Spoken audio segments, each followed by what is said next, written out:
make a quick video. Don't mind the little weekend fun disturb you, but today's video is going to be about,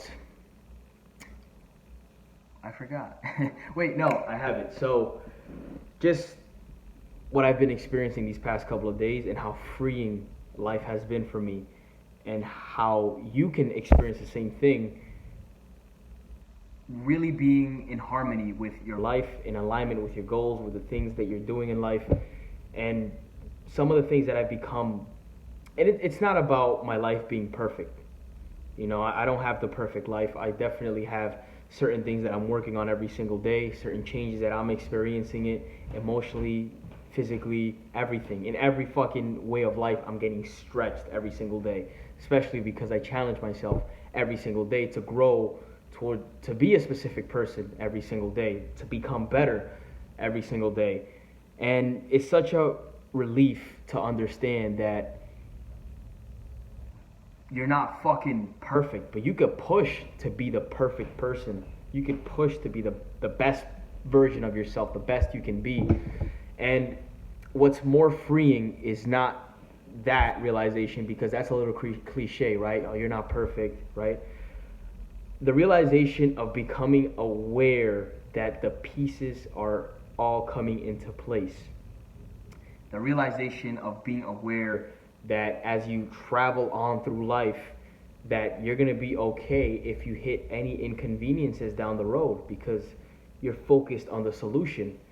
It's having that awareness of understanding your strength by knowing yourself. And one of the things that people have to take into consideration is that before you can help anybody else, you have to be willing to be able to help yourself. And the more you begin to understand yourself, the more you begin to understand your strengths, your weaknesses, and separate your strength, your weaknesses from things that we all share, and follow these patterns of life on how you were able to interpret specific objections or specific ends of life, if I may call it correctly. You know, just situations where you encounter that just seem like you keep finding yourself in this repetitive pattern, right? Being able to just look into yourself and ask yourself those questions is what really has made my life such a freeing experience for me. Like, I've just been living such at ease right now. Like, something can happen today where it may not be exactly the thing that I would want to happen to be able to put me closer to my goal. Whatever the setback is, it's okay, because I understand that this was going to happen regardless, whether it's here or down the line. And one last thing I'll share with everybody else. We all go through our own shit. Like, everything that happens to us, your intensity, how emotionally you invest in that problem, is your fault.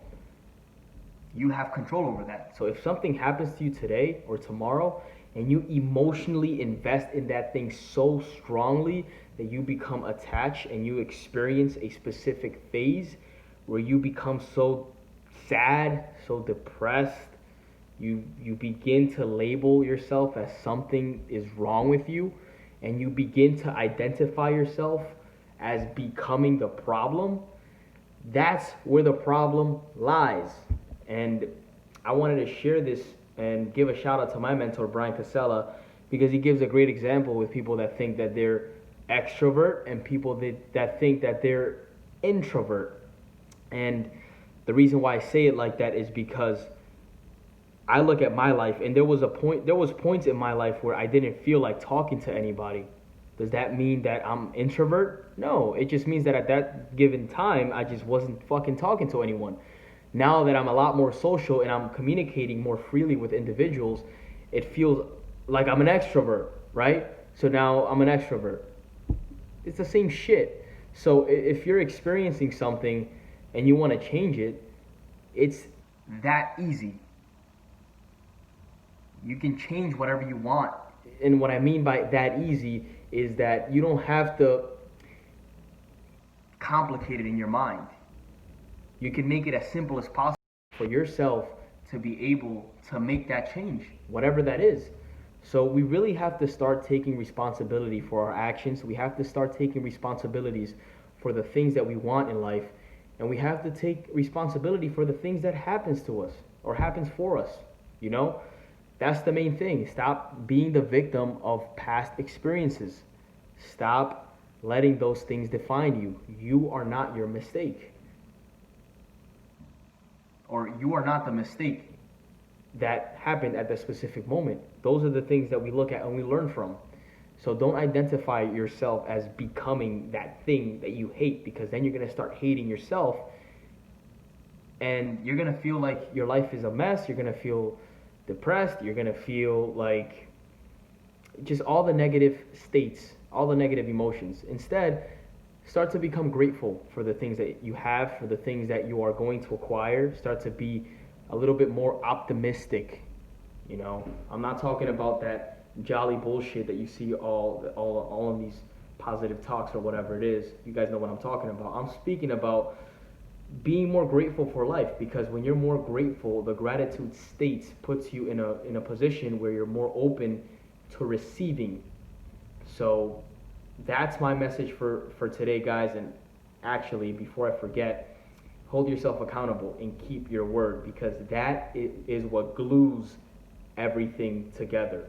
You have to be able to hold yourself accountable. You have to be able to stay true to your word, because if you're just putting ideas out there and you're just not doing anything, then you're really establishing a habit that is going to just keep you pushing you deeper and deeper and deeper into that hole. So keep these things in mind, guys, and make the best out of it. I'll catch you guys in the next video.